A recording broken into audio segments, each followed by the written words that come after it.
Good evening, everybody. I'm going to go microphoneless, so naked, so I appreciate a little bit extra attention. I'm just going to be talking for about 10, 15 minutes or so. I've been doing research here together with Michel Failing over here, and I'm going to talk a little bit about that as soon as we get this Droost effect done. But in the meantime, I'm really lucky because I get the esteemed privilege of saying it is really about time that we give an uproarious applause to Frank for putting this together, for us all being there.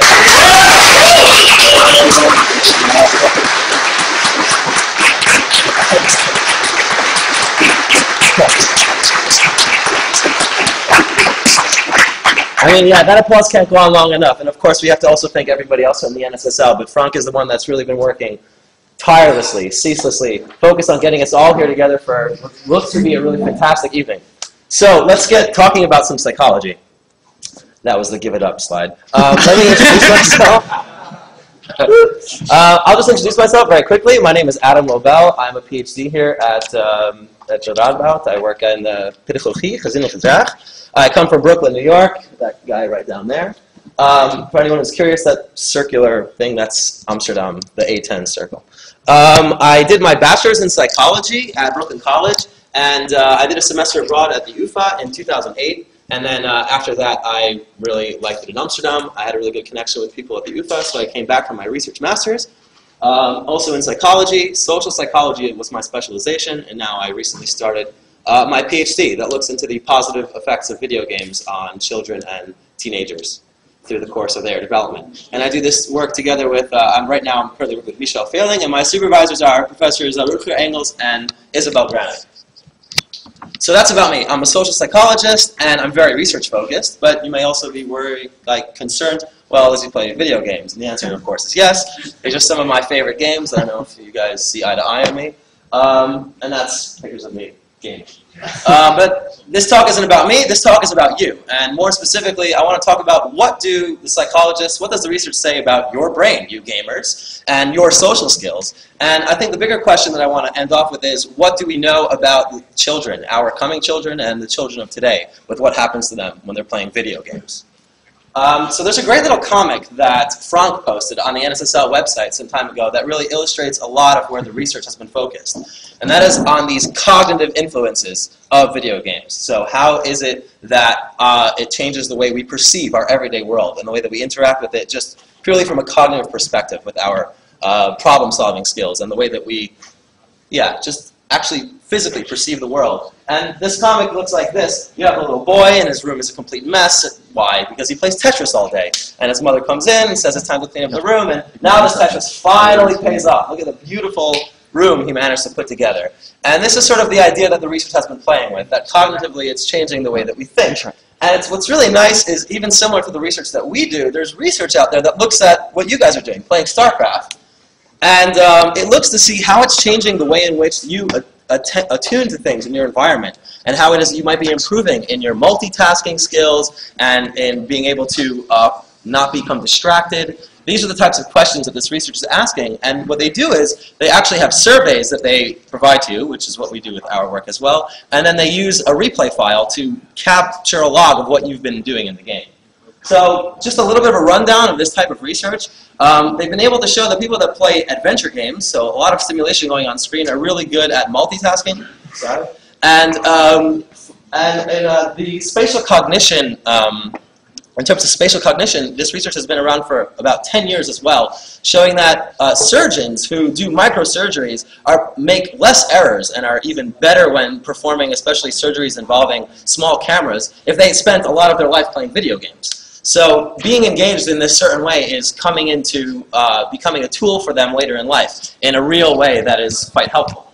And on a maybe deeper level, we've also, researchers have also looked at the way in which problem-solving skills can become enhanced, how it is that video games, because of course the fun of the game is always that challenge. You hit a wall, you don't know what to do, you have to rethink your strategy and come up with a new way of solving a problem. And a lot of research looks at that. So that's all really great, fine and good. That's all the cognitive stuff. But again, I said I'm a social psychologist. So all these things are just a one-on-one interaction with one thing in your environment. What about the way that we interact with people? What about the way in which kids are growing up and dealing with emotional issues. Are video games doing anything for that? And those are the types of questions that I am really interested in. And what's nice is that the research in the past 5 years has moved away from this picture of the gamer. So this sort of stereotypical guy in the basement.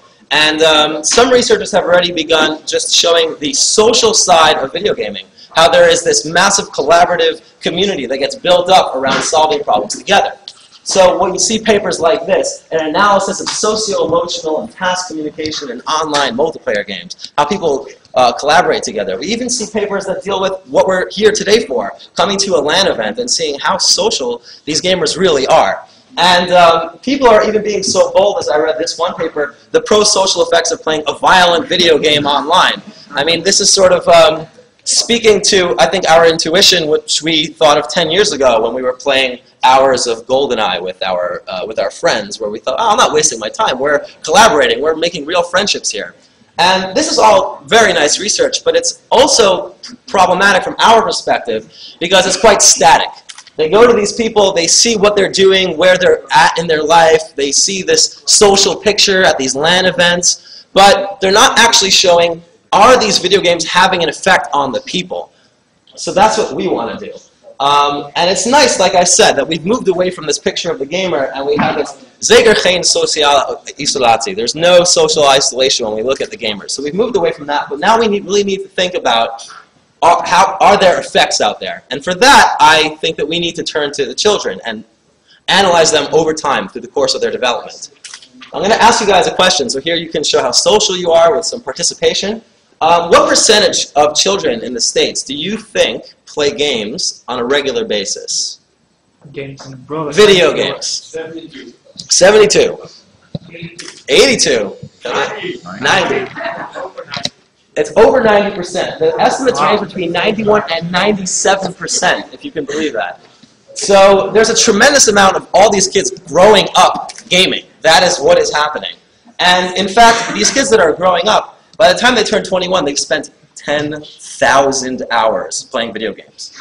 It's tremendous. That's an army of gamers, if you think about that. And that really, really, really begs the question, what are they getting good at? Where are these 10,000 hours going to? If you play 10,000 hours of guitar, you know how good you are? So what exactly are they getting good at? And that's the question that we want to address with my PhD over the next 4 years.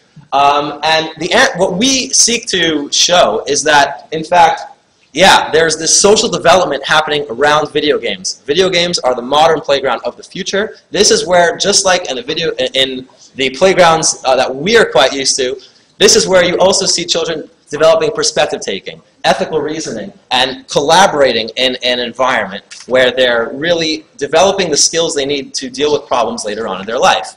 So I'm just going to throw out a couple of specific research questions before wrapping up in just a minute or two. So one of the things that I think is quite interesting, and I think is quite important, is to take a developmental perspective when asking these questions. The video game market is so vast, and of course, over the course of your development, you change so many different times, in so many different ways, that it's of course important to contextualize each of these research questions and see what games are good for what skills at what different periods of your life. And one of the interesting questions that I think really needs to be addressed is, can video games be empowering our children? And what I mean by that is, does playing as a powerful avatar as a child make you become more assertive and self-efficacious? And another angle that one could approach this from, and that I find very interesting, is that I think what we've witnessed with this generation is perhaps for the first time, or I think it's extremely unique, that children are becoming masters at something that their parents are not. Normally, the parent is always the one to teach the child something. And now we have a situation where children can teach their parents something. And I think that's an incredibly empowering thing. And if we tap into that, we can really show ways in which children are becoming empowered for the future. Looking on later in life, I think that it's also interesting to investigate the ways in which video games for teenagers can be helpful for their identity exploration and as a social network for them to explore. What are we focusing on right now with our research in the lab at the moment is we're looking at becoming persistent in the face of failure. When you play a video game and you fail the level, you almost always feel that you just want to pick up and try again. And we want to see how does that generalize to the real world. Are people learning the lesson that I have to get up and try again? Or No. So what is it that we want to do over the next 4 years? Well, we want to look, we accept the fact that kids are gaming. That is happening.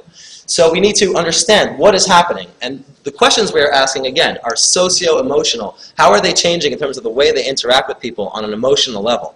And how is it that we are going to, the only way to really answer these questions is by studying them over time and getting a complete picture of them from their friends and their peers and their parents and themselves. But also to examine real behavior, something the research hasn't really done yet. Actually see what they are really doing in settings. And that brings me to how you guys can help, and how many of you already have that I have to thank you for. We have a study going on now in the lab, so if you found the talk interesting and you think you have something to say about the research, hit up this webpage, nsl.nl, Starcraft Science, and there you can find a link to our survey. And if you're here in the area in Nijmegen, you're more than welcome to join us in the lab, where we have people play one ladder match, we measure their heart rate, and then after the match we have them rate how stressful they think they were during the game. And the point is to see, are people who are better at detecting their own changes in stress also better at coping with real problems in the real world? Thank you.